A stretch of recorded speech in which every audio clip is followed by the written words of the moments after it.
Très motivés, les léopards qui vont de victoire en victoire ne voient plus que les prochains matchs de cadrage. Ils ont remercié le père de la nation pour son soutien.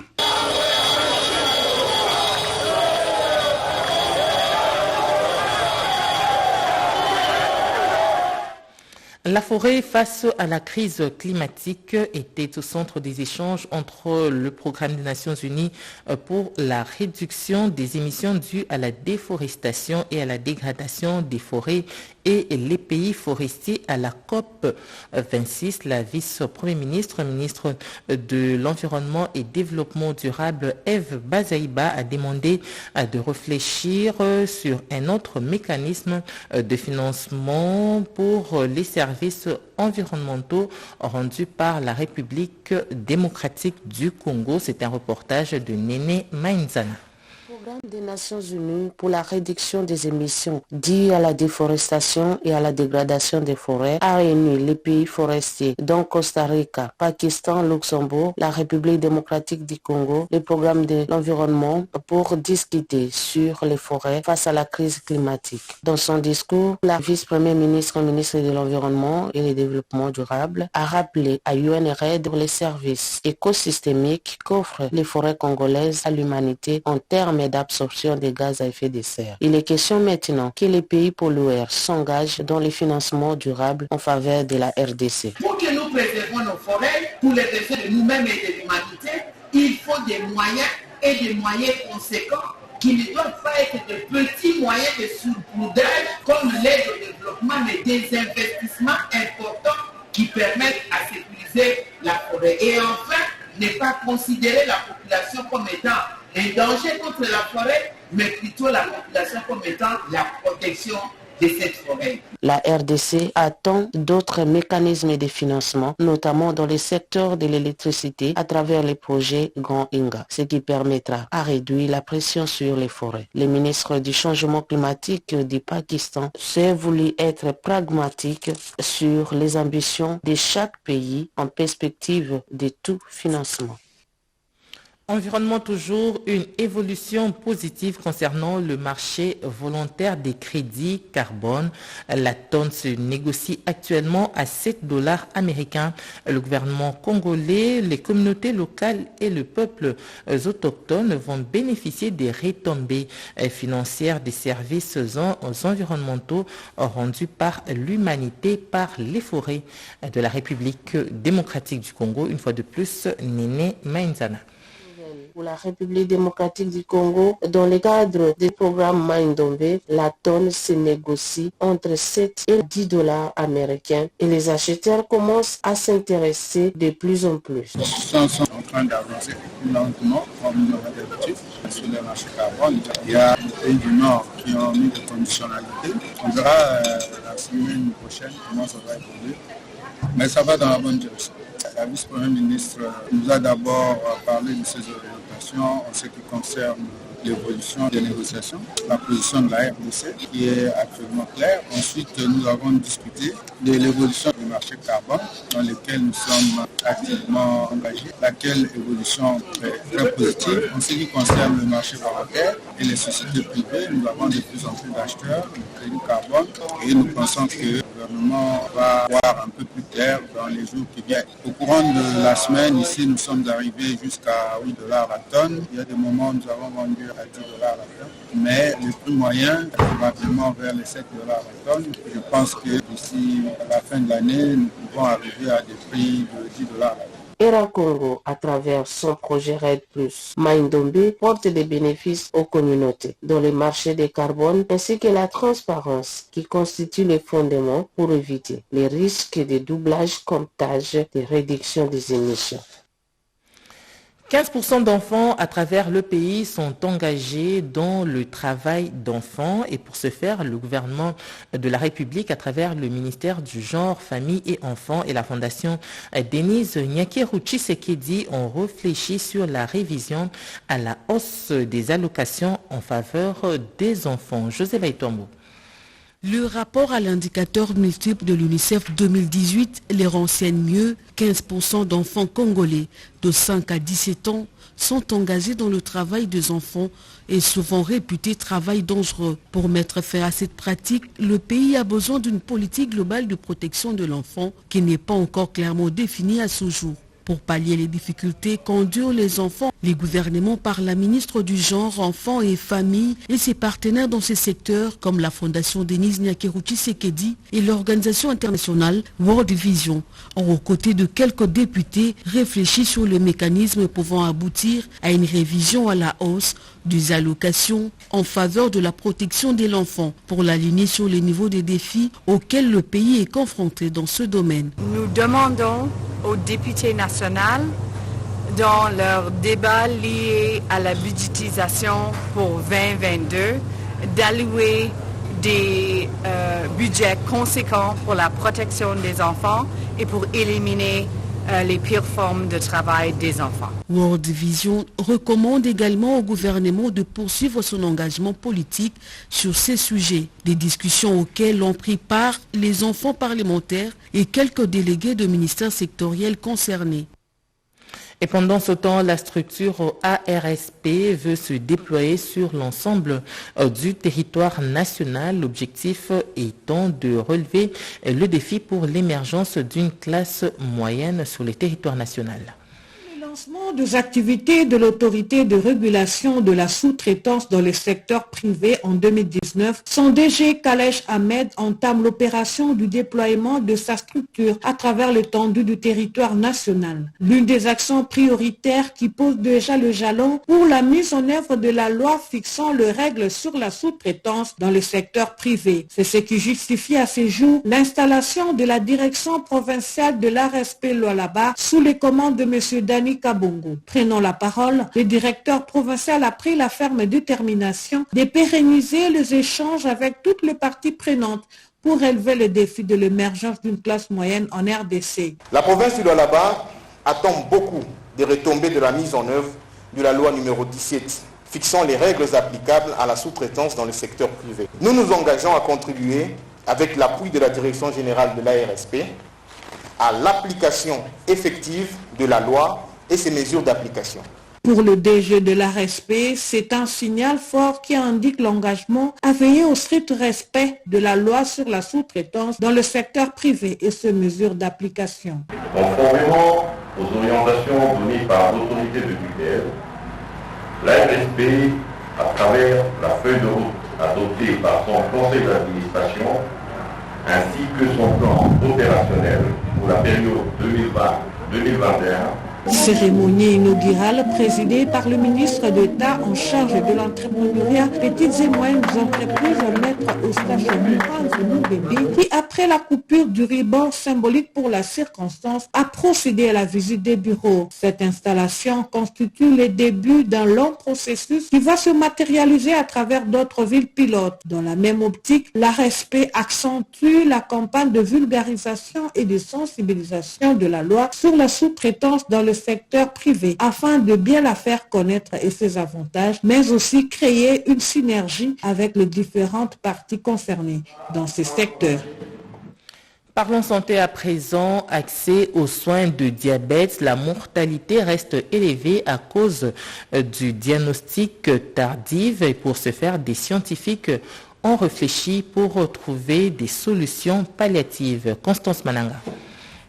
Accès aux soins du diabète, thème de la Journée mondiale du diabète 2021 qui restera valable jusqu'à 2023. Cela s'explique par le fait qu'un nombre important de personnes n'ont toujours pas accès aux produits de diagnostic, aux médicaments et aux dispositifs de suivi qui peuvent aider à la prise en charge du diabète. Une année qui marque également les centenaires de la découverte de l'insuline en 1921. Une prouesse scientifique qui a changé la vie des personnes atteintes du diabète. 100 ans après cette innovation d'une importance vitale, la mortalité prématurée des personnes atteintes de diabète reste élevée dans de nombreux pays africains comme la RDC à cause d'un diagnostic tardif et un manque d'accès à l'insuline. Les facteurs de risque du diabète sont entre autres les antécédents familiaux, les surpoids, la sédentarité, une mauvaise alimentation, la consommation d'alcool ou tabac. Mais ceux qui souffrent du diabète ont pris conscience et demeurent positifs. Sensibiliser les personnes atteintes de diabète, la communauté, les prestataires de soins pour une prise en charge efficiente de qualité, c'est à cela que s'attellent les centres d'éducation et de santé grâce aux partenaires comme MEMISA. La Covid-19 est venue perturber l'accès aux soins du diabète, mais il faut améliorer l'accès équitable à des soins de qualité pour les diabétiques. C'est à ces prix seulement que l'on peut sauver des vies. Le diabète n'est pas une fatalité, bien que plus de 19 millions de personnes vivent avec le diabète dans la région africaine, avec un nombre qui devrait croître pour atteindre 47 millions de diabétiques d'ici à 2025. Cette pathologie peut se soigner convenablement. Une fois détectée à temps, l'on peut vivre positivement. Et puis, ils ont été sensibilisés au déroulement des élections en République démocratique du Congo, le mode de scrutin, le seuil de représentativité nationale et provinciale. Voilà la matière développée lors de l'université d'été organisée par le Parti d'action de Trifon Kinke Mulumba à l'intention des cadres de ce parti. Les états-majors de quelques formations politiques préparent leurs militants et cadres aux élections à venir. Vision de l'aigle oblige. Au cours de cette université d'été, organisée chaque année par les partis pour l'action PA, membres de l'Union sacrée pour la nation, les cadres et responsables de différentes fédérations ont été outillés sur le processus électoral, les différents modes de scrutin, les calculs du seuil électoral, bref, comment participer à une élection et des stratégies à mettre sur pied pour la remporter.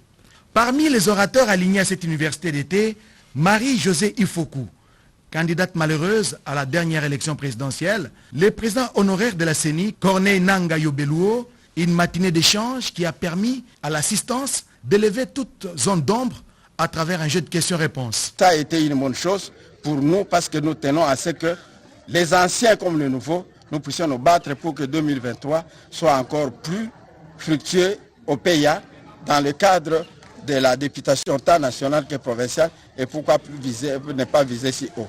Cette université d'été constitue un véritable moment de partage d'expériences et d'éducation à la citoyenneté.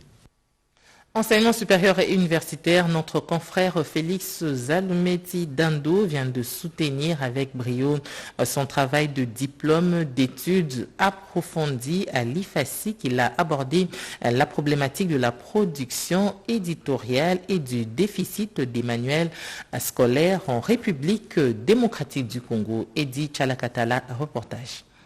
La dissertation de diplôme d'études approfondies du récipiendaire Félix Zalumeti Dando, déclaré recevable à l'Institut facultaire des sciences de l'information et de la communication IFASIC. L'évaluation est du jury présidé par le professeur Bongeli. Après avoir entendu les récipiendaires dans un débat public et après délibération à huis clos, le jury a pris les décisions suivantes. Le jury déclare le travail reçu. Cet ancien étudiant unique de l'auditoire des licences en édition du livre et sciences documentaires de l'ISTI a traité la problématique de la production et du déficit de consommation des manuels scolaires dans le système éducatif de la RDC. Son étude porte sur l'écart numérique remarquable des manuels scolaires qui entourent le projet de paquet minimum des manuels scolaires essentiels initié au ministère de l'enseignement primaire, secondaire et professionnel en 2009 pour éradiquer la pénurie des manuels. Le projet accusait un déficit visible des manuels scolaires dans le rapport de faisabilité par rapport aux effectifs scolaires bénéficiaires. Le chercheur est parti de la question générale pourquoi les commandes du projet de paquet minimum des manuels scolaires étaient inférieures aux effectifs scolaires bénéficiaires. La réponse provisoire à cette préoccupation est que la capacité de production des structures d'édition scolaire locales est quasi faible par manque d'une véritable politique nationale du livre. Cette hypothèse a été validée après une série d'enquêtes exploratoires dans les institutions documentaires autour d'un état des lieux sur les causes, les contraintes et les conséquences du déficit de consommation des manuels scolaires. L'auteur recommande au gouvernement, aux opérateurs culturels du livre et aux décideurs politiques la prise d'une loi sur la politique nationale du livre et le Conseil national du livre, l'octroi des facilités bancaires aux structures d'édition du livre et la signature des instruments juridiques internationaux pour accompagner cette loi. La piste de solution sur le déficit de manuels scolaires reste la volonté politique du développement de la capacité locale dans la conception, la production éditoriale et la distribution des manuels scolaires à moindre coût. Cela pour garantir la production éditoriale aisée aux producteurs intellectuels et les investissements initiaux durables dans l'économie de l'édition du livre et des manuels scolaires. Ce travail de diplôme d'études approfondies est dédié à l'ancien ministre de la Défense nationale, Crispin Atamatabe Mugodi. Une autre soutenance de thèse, c'est celle du récipiendaire Gaylor Kankenza. Il a abordé les micro-entreprises informelles de Kinshasa au centre d'une recherche doctorale en psychologie. C'était à l'université de Kinshasa. La thèse est partie d'un paradoxe entre la littérature théorique sur l'environnement des affaires et la réalité observée dans les micro-entreprises informelles de Kinshasa. Au regard de la littérature, les environnements socio-économiques et institutionnels sont défavorables et affectent négativement des micro-entreprises. La recherche doctorale de Gaylor Kankenza a démontré que la performance des micro-entreprises informelles de Kinshasa s'explique par certaines réponses de coping entrepreneurial des propriétaires et dirigeants. Le chercheur congolais en psychologie découvre finalement que certaines pratiques en vigueur dans l'univers des affaires permettent aux micro-entreprises de survivre. En s'appuyant sur des données récoltées au cours des enquêtes, Gaylor Kankenza invite finalement les décideurs à s'appuyer sur pareilles initiatives pour construire des politiques publiques. Environ 700 000 micro-entreprises réalisent un bénéfice estimé à 300 millions de dollars par an à Kinshasa. Et puis, après les états généraux des enseignements supérieurs et universitaires, il s'est tenu une réunion à Kinshasa pour appréhender des mécanismes de formation sur les LMD. Une fois de plus, Médard Mbouyan Mangal. Le séminaire atelier a tenu toutes ses promesses. Des participants témoignent du succès de cette réunion pour la maîtrise des mécanismes de conversion en système LMD. Il y a des nouveautés dans la manière d'enseigner, dans la manière d'évaluer, dans la manière de délibérer les résultats des étudiants. Et chaque cas a une méthodologie appropriée. Par exemple, dans l'enseignement, nous sommes obligés d'utiliser le 2/3 du temps pour les enseignements présentiels, le 1/3 réservé aux travaux des étudiants, les étudiants qui doivent au préalable travailler à la maison, puisque l'enseignant doit disponibiliser de ces matières dans l'ordinateur, sur Internet par exemple, et l'étudiant va consulter l'Internet sur le site de l'enseignant. Il lit la matière au préalable et quand il vient dans la classe, mettons, on suppose qu'il a déjà un prérequis et il peut s'adapter facilement aux enseignements. L'INBTP a démontré que le choix porté sur cette institution universitaire n'était pas le fruit du hasard. Et dans le Kasaï oriental, des professeurs venus de divers horizons se sont réunis autour du colloque interdisciplinaire organisé par la structure d'Itunga. C'était à Ngandajika. Objectif, la révalorisation des villages africains. Il s'est tenu récemment dans le territoire de Ngandajika, à plus ou moins 90 km de Mbujimaï, un colloque interdisciplinaire organisé par le projet d'Itunga sous l'initiative de l'abbé Apollinaire Chibaka Chikongo, recteur de l'université officielle de Mbujimaï. Le thème choisi, le village et l'avenir de l'Afrique noire. Le coup d'envoi de ces assises de quelques jours a été donné par le gouverneur de la province de Lomami, Edouard Mulumba Mudiandambo, dans la salle culturelle Monseigneur Tarsis Tibang Chichikou. Une vingtaine de professeurs d'université venus des États-Unis, de la Belgique, de la France, de Kinshasa et des provinces de la République démocratique du Congo, parmi eux le président de la Cour constitutionnelle Dieudonné Kalouba Diboué, et Théo Kadima, directeur administratif et juridique de la maison civile du chef de l'État, ont, à travers leurs exposés, redoré l'image ternie des villages africains, longtemps enviés par les milieux urbains à cause du talent qu'ils regorgent. Les exposés se sont donc suivis du 1er au 3e jour pour permettre à l'Assemblée d'adopter les recommandations qui revalorisent les villages africains sur le plan de l'agriculture, des infrastructures, de l'environnement, de l'éducation, de la santé et du développement. C'est après la remise des brevets aux participants que Monseigneur l'évêque du diocèse de Mbuji-Mayi, Emmanuel Bernard Kassanda, a déclaré clos les travaux de ce premier colloque de Nganda-Njika. Enseignement supérieur pour terminer, inauguration de l'école Samuel Mutombo Institute, toujours dans la province du Kasaï oriental. C'était en présence de plusieurs personnalités. Le promoteur Mutombo Dikembe a dit qu'il s'agit d'une concrétisation de la vision de son père Samuel Mutombo, qui fut un professeur de carrière. Regardez. Le gouverneur de province intérimaire du Kasaï oriental, Jeannette Longa Moussamba, a présidé samedi 6 novembre à Chibombo-Chimwangi, dans le territoire de Lupatapata, la cérémonie de l'inauguration d'une école moderne dénommée Samuel Mutombo Institute, œuvre d'un digne fils de la province, la star Mutombo Dikembe. La manifestation a eu lieu en présence du président de l'Assemblée provinciale du Kasaï oriental, Athanase Kabongokala Lamalebongo, des membres du Conseil provincial de sécurité, ceux du gouvernement provincial et de plusieurs invités. Dans son discours, le promoteur de cette école moderne, Mutombo Dikembe, a déclaré que cet ouvrage est la concrétisation de la vision de son père. Enseignant de carrière pendant plus de 38 ans, Samuel Mutombo avait toujours le souci de voir les enfants congolais étudier dans de meilleures conditions. C'est pourquoi son fils Mutombo Dikembe l'honore aujourd'hui et l'immortalise à travers cette école qui porte son nom. Après avoir remercié tous ceux qui ont concouru à la construction de cette école, en commençant par la gouverneure de province intérimaire Jeannette Longa Moussamba, le promoteur Mutombo Dikembe a rassuré aux élèves que cette école est pour leur avenir, aux parents qu'ils sont les partenaires de cette école.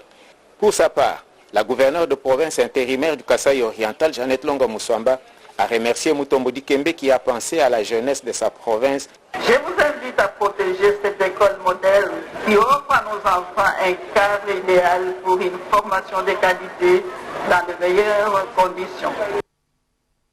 Et c'est par ici que nous mettons un terme à ce journal. Madame, Messieurs, merci infiniment de nous avoir suivis. L'actualité continue sur nos antennes. 13h30, Yvette Makoutima. Au revoir et à la prochaine.